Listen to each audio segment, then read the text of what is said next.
I'm Minerva and I'm back with another episode of Tuesday Talks. And today we have Anikesa with us. Anikesa is Vadodara based visual artist. She completed her BVA and MVA from MS University of Baroda. Hello, Anikesa. Thank you so much for gracing us with your presence and contributing to Abhi Poti. Hi, Minerva. Thank you for having me here. I'm quite grateful and I'm looking forward to this. Me too. So, tell us about how did art find you, or how did it how did it happen that you decided that you want to become a visual artist and you want to do something in visual arts? I think when I was younger, this was not something that I necessarily wanted to do as like a professional thing, but I found myself drawing since I was very young. Not for the reason that it interested me in terms of creativity or imagination, but I felt that I couldn't understand a lot of things that were happening. I couldn't understand them verbally. I couldn't understand them when I read something. But I could then understand what I was drawing. So drawing something just allowed me the time, or just the act of it allowed me the time to process or to think about things that are happening around me or are being told to me. So I became a very frequent drawer. Drawing became like a part of my life.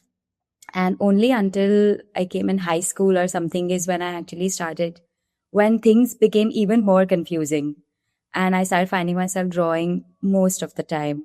And only then I started thinking of this as something that I wanted to do for the rest of my life, because that was the only way I could comprehend the world. Hmm. And I found that this was a language that spoke to me more than any other format of information. Hmm. So I think that's when I decided that I wanted to come to art school. And because I didn't have any exposure to the arts before that, it was just drawing as an act of drawing. But when I got exposed even further in art school, I got more interested in it. I got more interested in the narrative of being an artist. And then I felt like I belonged in this section of Hmm. people who felt the same way in some Hmm. ways. I think that's when I started to think of it like that. Interesting. I mean, it quite just happened to you. Yeah, yeah. I never thought of it in this manner. It just happens. Yes. Interesting. So what's happening at the studio currently? Is there any work that's occupying your mind these days? Thoughts? Uh, so currently, surprisingly, I'm working on a series of landscape paintings, Hmm. because recently I read like an essay of a theory by this writer called Timothy Morton about hyperobjects. And the theory was quite interesting, but what interested me is how he's talking about this vastness of an object. So it's an object that is so vast that it's incomprehensible to us with Hmm. our human mind. And then I was thinking of water as this vast object that Hmm. surrounds us constantly, but we're not as aware of it as one can be or should be. So I think started thinking about water and how I could represent water in the way that I paint, Hmm. and then look at landscape not just through like surface material or texture, but through the object itself. So Hmm. then stepping into like deconstructing an object or reconstructing, maybe contrasting it with other things, and then forming a pictorial format which resonates landscape paintings a lot. Hmm. um, Also because I'm interested in this large scale works, and landscapes sort of really fit into that kind of thinking. Yeah. So Hmm. currently working on those series of that. Yeah. The theory is, I think, quite similar to the theory of sublime. I think once I Yeah. studied back in my art history theory classes Yeah. when I Yeah. studied philosophy. Yeah, At the exactly. The sublime is an idea that's yeah. incomprehensible. Hmm. And what Timothy Morton is talking about, an object. So he's also talking about, say, styrofoam as a material, which is ever used, which is going to surpass us also with its life on the planet. But we don't understand it in its entirety because we don't know the vast, we can't look at it all together at once. Mm. So then I was thinking of water as that hyper object, and Makes then trying to sense. sort of work with it. Yeah. Hmm. Um, I think you were in your final year of masters when I had just entered my bachelor's first year. Okay. Uh, yeah. So I remember you were painting like those large. You had large canvases and you painted. Uh, I think objects, flat Yeah. Yeah. objects with Yeah. vibrant colors. Yeah. That's what you were working on at that Yes. point. Yes. Yes. Uh, It's still pretty much that. I think I still work within this realm of the inanimate. But now, initially, I was looking at object relationships within each other. And hmm, now I think I'm more focused on the anatomy of the object hmm, and how it comes to be, how it's made, what's the material, and all of that. So I think so, that's how I got into hmm. the details. Are you exploring any other material as of now, or just Uh, right now, I'm just painting. I'm also drawing at the moment, something that's a bit new to me now. I used to draw so much when I was younger, but when I entered university, I just stopped drawing. So I'm kind of coming back to that now and making these small color pencil sort of studies of Hmm, things. I think it's more to do with there are these certain ideas that are so obsessive in your head, and it's hmm, not always possible to sort of put it on the canvas. But I think drawing helps you obsess over it for as long as you want, and the pile can just increase, and the drawing never judges. I think, which a painting sometimes can judge you for being that obsessive. Yeah. since I've seen your works, they're quite flat in Yeah. visually.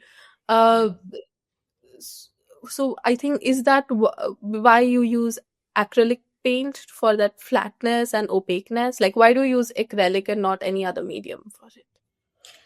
So initially, I think the first time I started painting, it actually was with oil Hmm. because that was just a traditional medium Hmm. at that time to paint with and was so exciting.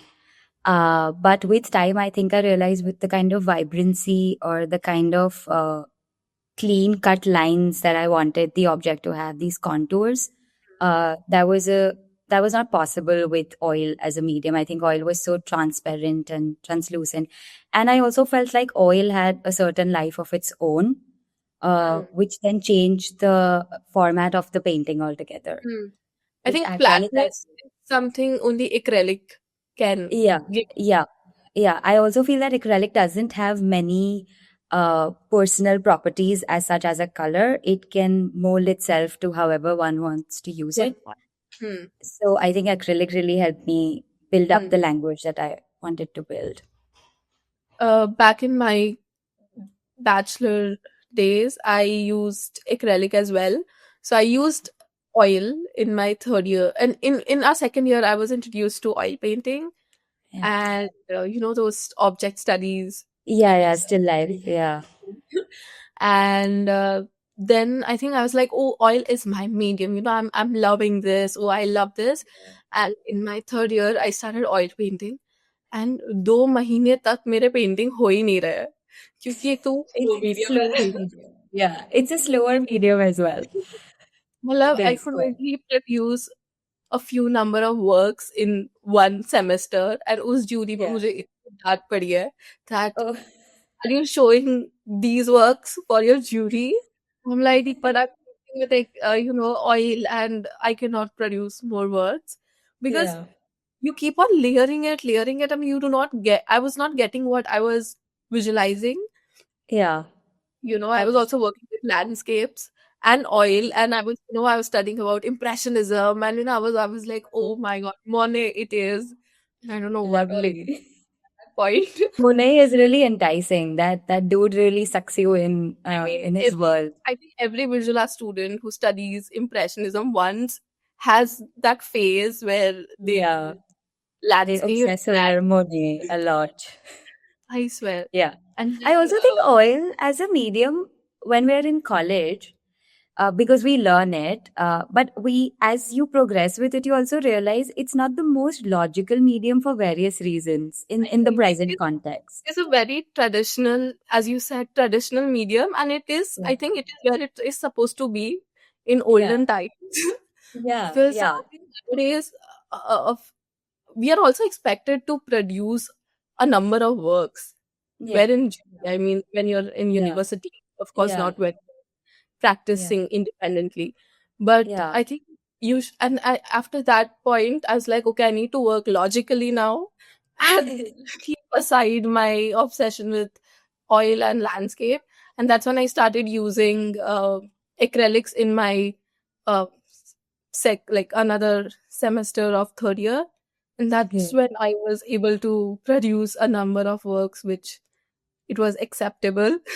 Ju- I also think when you paint large scale, oil becomes extremely difficult to use, yeah. because for various reasons. I think it's very expensive to make large scale works with oil. It's expensive time wise, it's expensive financially, it's just expensive. But what happens is, I think when you do like a medium a lot, and I did like oil a lot, and you then shift your medium, I still work with oil once a year.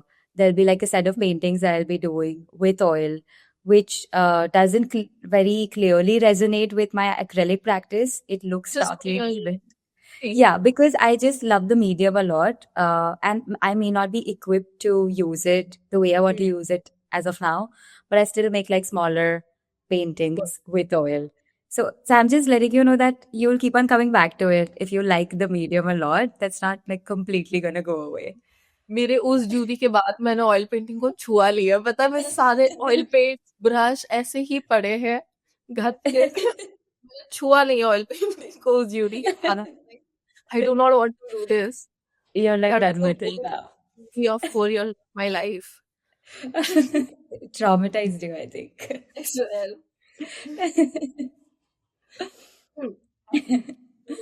What inspires you to make such you know uh, when I look at your works it also gives me a little pop culture vibe to it. So, what inspires you in other ways to make such works? I think I started working with this subject matter very early into my university as well. So at that time, it was more about representing what I now call them ghost objects. So these were objects that I would only hear of or have read of or have never seen, but I wanted to sort of get them back into my reality by sort of drawing them. So that's how it began. But now I think what inspires me most is these little absurdities or these little unusual things that you sort of find when you're looking at object ecologies. Because objects are such a thing that we approach with a lot of expectation. And that expectation is very restricted to what it's used for or what its purpose is or if it belongs to someone else. So what I want to approach it with is a bit more nuanced understanding of the object's being itself, or existing with other objects, or what is the relationship there. And I'm also interested in the contrast between an object that is fixed in our reality and the represented version that then comes into an image. Because that contrast is also quite interesting of what a represented object looks like and what an object looks like in real life. So I think these are the oddities that I look for, which makes the work a bit more satirical or humorous, or even then the work allows you to leave those expectations behind and then approach the painting with a newer perception or like a newer knowledge system. Uh, Hmm. that's what I sort of do with the work, I think. No, makes sense, and it's quite interesting also to Thank you. to to, to hear about it. I mean, so when you make a work, do you want viewer to contemplate and think about it, or do you like giving a direct I mean, as you mentioned, in a satirical manner. So Yeah. how do you want viewer to perceive your art? I don't think so. I have any set uh, expectations or there's any kind of restriction to how the work can be viewed. Because I think what mostly happens, what when I'm working with the work, there is always this cacophony of things happening. So there is some level of abstraction. There's also some level of representation that's there in the image. Hmm. And most of the times, I think when the viewer views the work, they tether themselves to one element of the painting Hmm. and then they build their own narrative because the painting doesn't have a linear narrative of any sort. It's pretty all encompassing. But what I want the viewer to sort of have this moment of stop and look because there's so much happening there. It sort of demands some sort of attention from the viewer. But Hmm. then what you build up from there is completely based on your own personhood or your own baggage, if I may say. I think that's how one approaches the Hmm. work. The one thing that when I am painting, I do keep in mind is the accessibility of the artwork because I do feel that sometimes an image or a painting intimidates the viewer. That's just how I Hmm. think it's like that's the conditioning of how an artwork is to be viewed. Or so there's a lot of this misconception that one cannot approach the artwork very easily. So I do want to sort of break that a little, allow more accessibility within the work. So there is a lot more representative images, Hmm. which allow the viewer to then, okay, I know what this is, so I can enter the work with Hmm. ease. So that allows them like a moment of respite. Okay, there's no need to be intimidated, and I can very easily Hmm. view the work. So how do you define your relationship with art, and has it evolved over the years? Uh, yeah, I think this is that sort of a relationship that's ever evolving, that's never stagnant. I think because it changes when you change your medium of working. It changes when you're in a different part of your life altogether. You're in a different set of emotions and it kind of changes. So it's ever evolving. But I do think, as I mentioned initially, art was like a moment of respite, a moment to Hmm. get away from things or a moment to understand. But now I think I've become slightly more conscious about why I'm doing a certain things, what am I doing it for, or if it's impacting me or anyone else in any Hmm. manner. So there's a bit more consciousness with approaching art now, with making, and now that whenever somebody starts doing it, say professionally, which is like all the time, your whole Hmm. life is just about this now. It does change, I think, because there are these periods of resentment. Hmm. I think you resent it. Sometimes you love it a lot of times, and you're constantly in flux of things, and it's quite a codependent relationship. I don't necessarily want to call it toxic, but it has those kind of insinuations, Hmm. the artist and the practice, and it becomes such a larger part of your life that then you can't really draw a line between what your life is and what your practice is. So it's quite blurry and intermingling at some point, which It becomes initially wasn't like that. art becomes life. Life becomes Yeah, art. yeah, it's all permeable and it's Hmm. all like muddled together. Hmm. Yeah. Interesting. What does your creative process look like? Are there any rituals you like to follow, or are there any, a set of process? I mean, just in general, what does it look like from maybe ideation to the the execution? Mm-mm. It is quite ritualistic now that you look at it. It has a very set routine. Like there's a certain number of hours I do have to spend in the studio because I want to, because nobody's going to tell me to do that. That just has to be intrinsic. Hmm. As far as process of painting is concerned, I think I always do start with like drafting a sketch because I work large scale. I don't necessarily go to the canvas very unplanned. I have an image in mind, and the drafting sort of helps me pick and choose what will actually come onto the surface of the canvas in the end. So the drawing or the composition of it is a bit more planned. But when it comes to the color, uh, it's not as planned or as conscious. I think I go for a painting with one specific color in mind, and then that object is rendered in that one specific color. Then color just becomes relational or relative to this, anchor object in the painting. Uh, and I consciously also try to not paint the object as it's seen in reality. So it never has a very gravitational or real color. It has something quite opposite to that, so that that element of fictional is still maintained within the work. So I think that's how I approach painting. The scalability also, I think the scalability breaks these expectations that we have with the object, what knowledge we have of the object. So I think that's how I approach the work when it comes to drafting. When it does come to other kinds of mediums, which are a bit more technical, like textile or sculpture, I think that there's a bit more that goes into it. Also, it's because it's not an isolatory experience. It's not solitary. There's a lot more people involved. So that's a bit more planned. Also because it needs a certain kind of technical prowess and it needs planning. So whenever I'm doing a textile piece or a furniture, a lot of math is involved, something I do not necessarily like, but I have to engage with.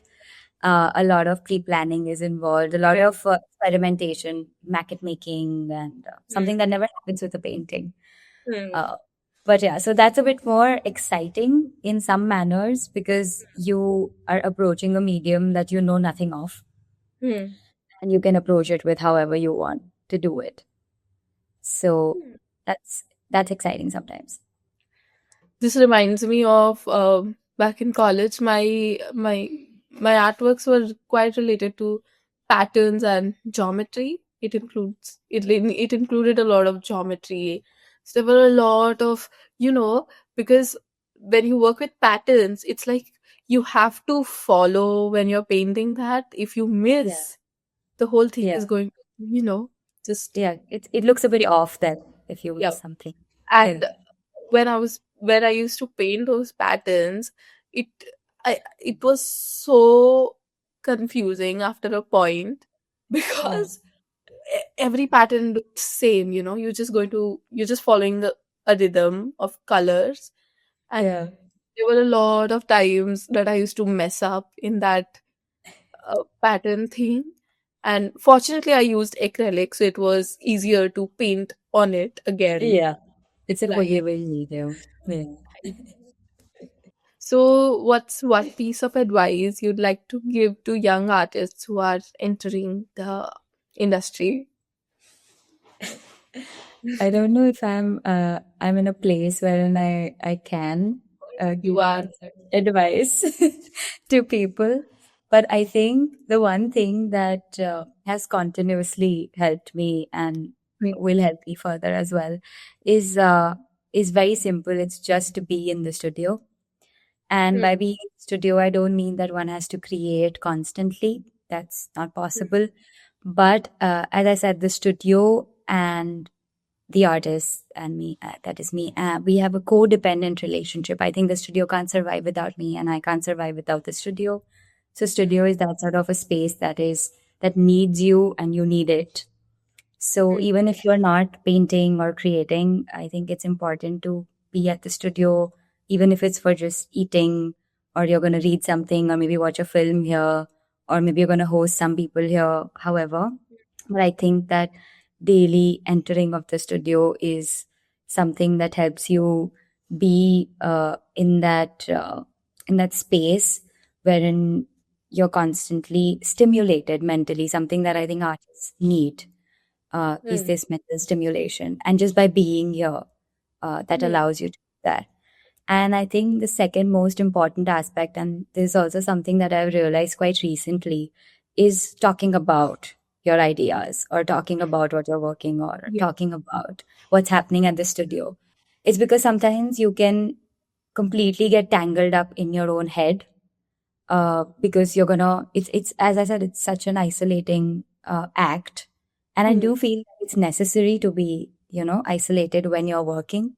But at the same time, I feel like communicating or talking about this with your peers, family, loved ones, anyone, that's very important, because I think it allows you to step outside of your head for that moment and be more present elsewhere, which is also very important for Also, it also helps passion.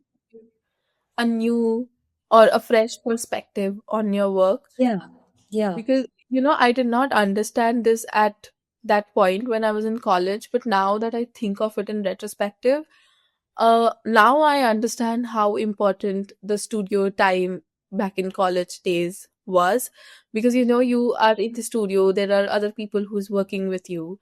So when you're working on that work, there are your friends or your college mates or your yeah, classmates. They come, they see your work which is in progress, and they give um tips like, oh, maybe you can do this, or maybe or maybe you're thinking like this, or maybe you can add this, or maybe you can subtract this. yeah, So that kind of helps a lot. When I was at my studio, like I had a studio of my own back in Baroda, working alone that way was quite, you do not get that thing, oh, am I, because as an artist, I also had a lot of that, a lot of thoughts that, अच्छा ये सही लग रहा है क्या, ये कैसे कर सकते हैं. Or sometimes yeah, you just get stuck with the technical aspect of painting in itself, the skill yeah, set. ये कैसे yeah, करूं मैं? So when you're working with people around you, it makes it a lot more like the yeah. process a lot more easier. Yeah, I also think it's because when you're working by yourself, you are in this microcosm of the work, Hmm. because you are fixated on the certain aspects of the work based on Hmm. what you're feeling today or based on what's happening with you. Hmm. But as soon as you step out of that microcosm and enter the macro, wherein lives of people are still going on and things Hmm. are still happening, you come back to the space where, okay, this is also a space that I need to be a part of, because I am essentially a human being and I am Hmm. living in this particular city, this particular planet, this particular state. So just to get back to that, and also I think a lot of the times, I this is the one thing that I do whenever I have to decide on my background color. That's a joint decision that is made by people around me. That's never a solitary decision. I will have these various kinds of colors that are, because the background is gonna set the painting, and then Hmm. there's no working from there. Yep. That's gonna be the end of the work. So that is something, when the painting is concluded, it's like a joint decision as to what is going to be the background color of the work. And I send it to my friends and my partner and my family and everyone that decides which one looks the best. Because as I said, you get stuck in it sometimes and you can't see it with this, you can't step back from it. Hmm. So I think people help you step back a little at times, which is important. It is. Yeah. Hmm. Tell me whose work inspires you. Like, is it somebody in the, like an artist or a peer, or somebody who's not from the art world? I think I'm constantly inspired by people around me, just by how they behave or how they approach things, or how they're strange in their own ways.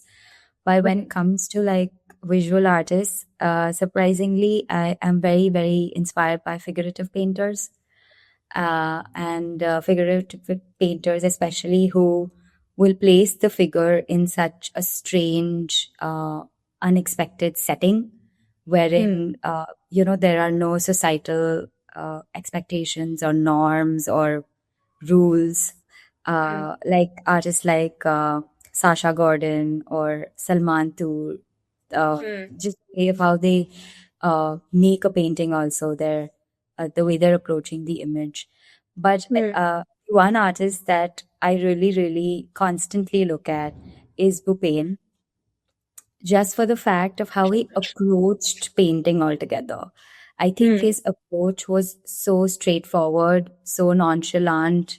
There Hmm. was no set expectation that he had from his work. Hmm.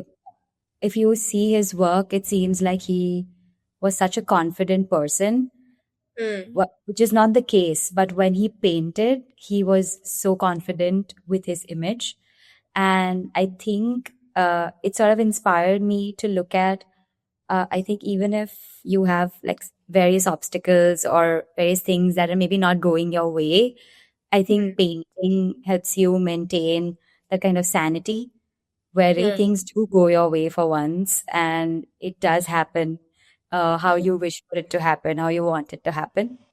Hmm. So I think I constantly relook at Bhupen a lot for he was just so unserious with the kind of work that he was doing. He was not concerned so much with what image was coming out, what was happening, if this color went with this color or not, if this stroke is the right stroke or not.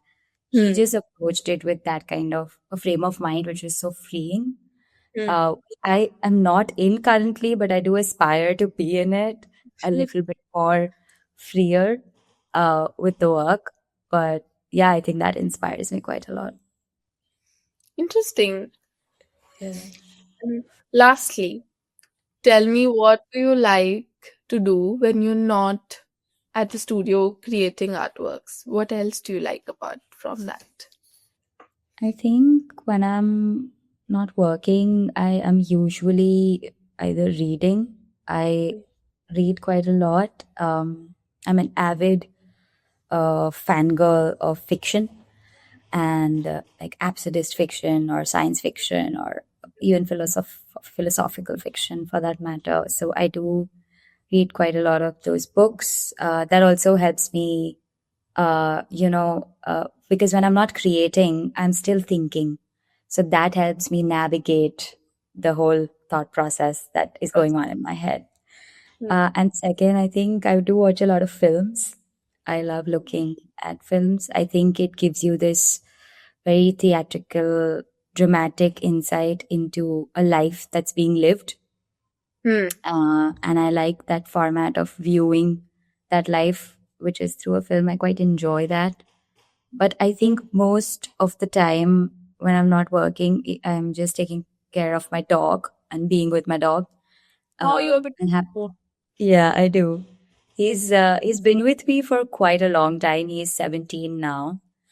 So he's something that has yeah. He's been with me since ever since I can remember myself, like a wee child.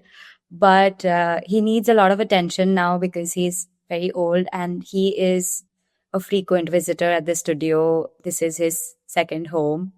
So a lot of the times I'm just taking care of him, observing him, and sort of reminiscing whatever life we've had together until now, which has been quite supportive and warm. So I do enjoy that quite a bit. He's a frequent visitor in my paintings. The only, I would say, non-human entity in the work is my dog, apart from objects. Now he resonates an object in some manners as well because there's no movement at all. It only moves when you move it. So he's starting to resonate. That's why he quite enters a lot of my works as well now. Yeah. Oh, Yes. this is great talking to you, Anikesa. I would love to meet you whenever I'm in Baroda. Yes, please do. I would love to have you at my studio. Uh, It's great talking to you today as well. Thank you so much. We loved having you with us today. Stay tuned for more insightful conversations and don't forget to like, share, and subscribe. Catch you real soon. Bye.